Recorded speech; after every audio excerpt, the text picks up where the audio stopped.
Catecismo de la Iglesia Católica. La Iglesia instituida por Cristo Jesús. 763. Corresponde al designio de Dios mediante el Hijo realizar el plan de salvación de su Padre en la plenitud de los tiempos. Ese es el motivo de su misión. El Señor comenzó su Iglesia con el anuncio de la buena noticia, es decir, de la llegada del reino de Dios prometido desde hacía siglos en las Escrituras. Para cumplir la voluntad del Padre, Cristo inauguró el reino de los cielos en la tierra. La Iglesia es el reino de Cristo, presente ya en misterio. 764. Este reino se manifiesta a los hombres en las palabras, en las obras y en la presencia de Cristo. Acoger la palabra de Jesús es acoger el reino.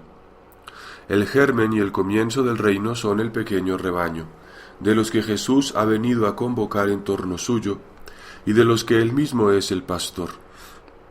Constituyen la verdadera familia de Jesús. A los que reunió así en torno suyo, les enseñó no sólo una nueva manera de obrar, sino también una oración propia. El Señor Jesús dotó a su comunidad de una estructura que permanecerá hasta la plena consumación del reino. Ante todo está la elección de los 12 con Pedro como su cabeza, puesto que representan a las 12 tribus de Israel. Ellos son los cimientos de la Nueva Jerusalén.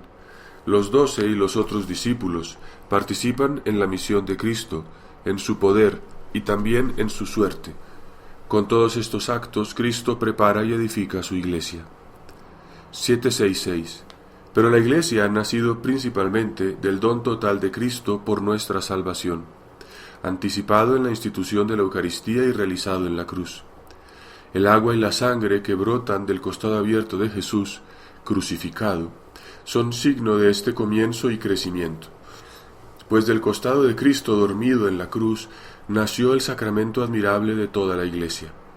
Del mismo modo que Eva fue formada del costado de Adán adormecido, así la Iglesia nació del corazón traspasado de Cristo muerto en la cruz. La Iglesia manifestada por el Espíritu Santo. 767. Cuando el Hijo terminó la obra de que el Padre le encargó realizar en la tierra, fue enviado el Espíritu Santo el día de Pentecostés para que santificara continuamente a la Iglesia. Es entonces cuando la Iglesia se manifestó públicamente ante la multitud. Se inició la difusión del Evangelio entre los pueblos mediante la predicación.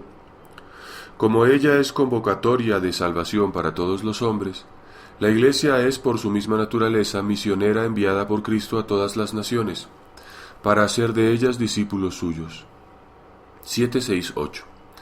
Para realizar su misión, el Espíritu Santo la construye y dirige con diversos dones jerárquicos y carismáticos, dice Lumen Gentium 4.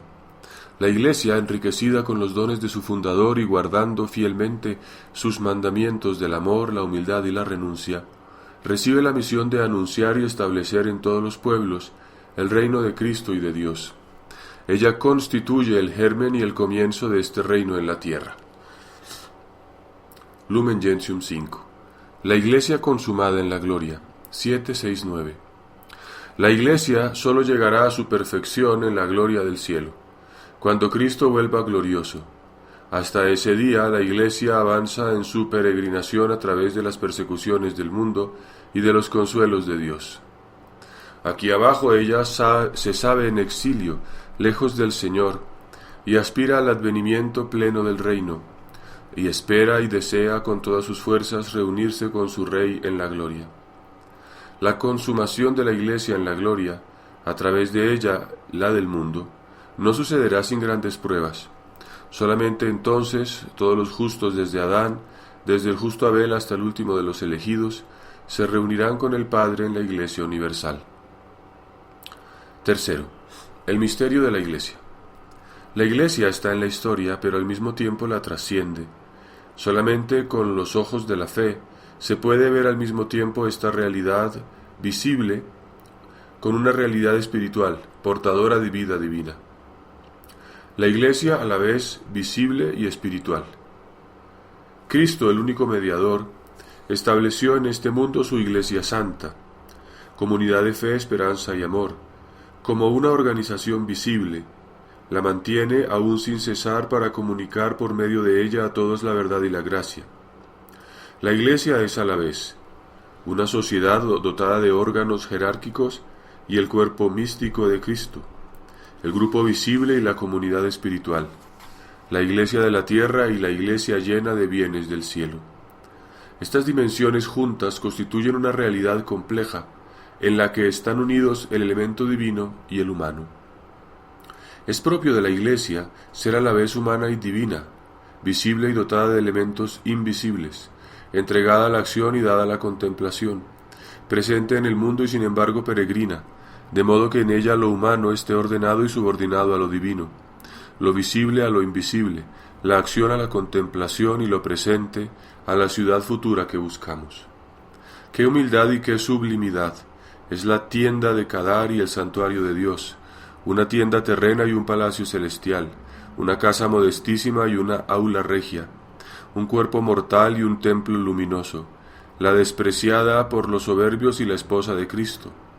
Tiene la tez morena pero es hermosa, hijas de Jerusalén. El trabajo y el dolor del prolongado exilio la han deslucido, pero también la embellece su forma celestial. La Iglesia, misterio de la unión de los hombres con Dios. 772. En la Iglesia es donde Cristo realiza y revela su propio misterio, como la finalidad del designio de Dios, recapitular todo en él. San Pablo llama gran misterio al desposorio de Cristo y de la Iglesia, porque la Iglesia se une a Cristo como a su esposo, por eso se convierte a su vez en misterio. Contemplando en ella el misterio, San Pablo escribe: el misterio es Cristo en vosotros, la esperanza de la gloria. 773. En la Iglesia esta comunión de los hombres con Dios, por la caridad que no pasará jamás, es la finalidad que ordena todo lo que en ella es medio sacramental ligado a este mundo que pasa. Su estructura está totalmente ordenada a la santidad de los miembros de Cristo, y la santidad se aprecia en función del gran misterio, en el que la esposa responde con el don de amor al don del esposo.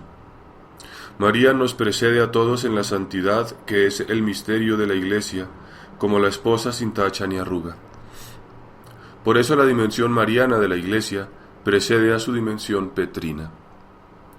La Iglesia, sacramento universal de salvación. 774. La palabra griega mysterion ha sido traducida en latín por dos términos, mysterium y sacramentum. En la interpretación posterior, el término sacramentum expresa mejor el signo visible de la realidad oculta de la salvación indicada por el término mysterium. En este sentido, Cristo es el mismo el misterio de la salvación. Non est enim aliud Dei mysterium nisi Christus. No hay otro misterio de Dios fuera de Cristo, dice San Agustín. La obra salvífica de su humanidad santa y santificante es el sacramento de la salvación que se manifiesta y actúa en los sacramentos de la Iglesia, que las iglesias de Oriente llaman también los santos misterios. Los 7 sacramentos son los signos y los instrumentos mediante los cuales el Espíritu Santo distribuye la gracia de Cristo, que es la cabeza, en la Iglesia, que es su cuerpo. La Iglesia contiene, por tanto, y comunica la gracia invisible que ella significa. En este sentido analógico, ella es llamada sacramento. 775. La Iglesia es en Cristo como un sacramento o signo e instrumento de la unión íntima con Dios y de la unidad de todo el género humano. Ser el sacramento de la unión íntima de los hombres con Dios es el primer fin de la Iglesia. Como la comunión de los hombres radica en la unión con Dios, la Iglesia es también el sacramento de la unidad del género humano. Esta unidad ya está comenzada en ella porque reúne hombres de toda nación, raza, pueblo y lengua, como dice Apocalipsis 7:9. Al mismo tiempo, la Iglesia es signo e instrumento de la plena realización de esta unidad que aún está por venir. 776. Como sacramento, la Iglesia es instrumento de Cristo. Ella es asumida por Cristo como instrumento de redención universal, sacramento universal de salvación, por medio de la cual Cristo manifiesta y realiza al mismo tiempo el misterio del amor de Dios al hombre. Ella es el proyecto visible del amor de Dios hacia la humanidad, según dice Pablo VI, que quiere que todo el género humano forme un único pueblo de Dios, se una en un único cuerpo de Cristo, se coedifique en un único templo del Espíritu Santo. Resumen. 777. La palabra iglesia significa convocación. Designa la asamblea de aquellos a quienes convoca la palabra de Dios para formar el pueblo de Dios y que, alimentados con el cuerpo de Cristo, se convierten ellos mismos en cuerpo de Cristo. 778. La iglesia es a la vez camino y término del designio de Dios, prefigurada en la creación, preparada en la antigua alianza, fundada por las palabras y las obras de Jesucristo, realizada por su cruz redentora y su resurrección, se manifiesta como misterio de salvación por la efusión del Espíritu Santo, quedará consumada en la gloria del cielo como asamblea de todos los redimidos de la tierra. La Iglesia es a la vez visible y espiritual, sociedad jerárquica y cuerpo místico de Cristo. Es una formada por un doble elemento humano y divino. Ahí está su misterio que sólo la fe puede aceptar. 780. La Iglesia es en este mundo el sacramento de la salvación, el signo y el instrumento de la comunión con Dios y entre los hombres.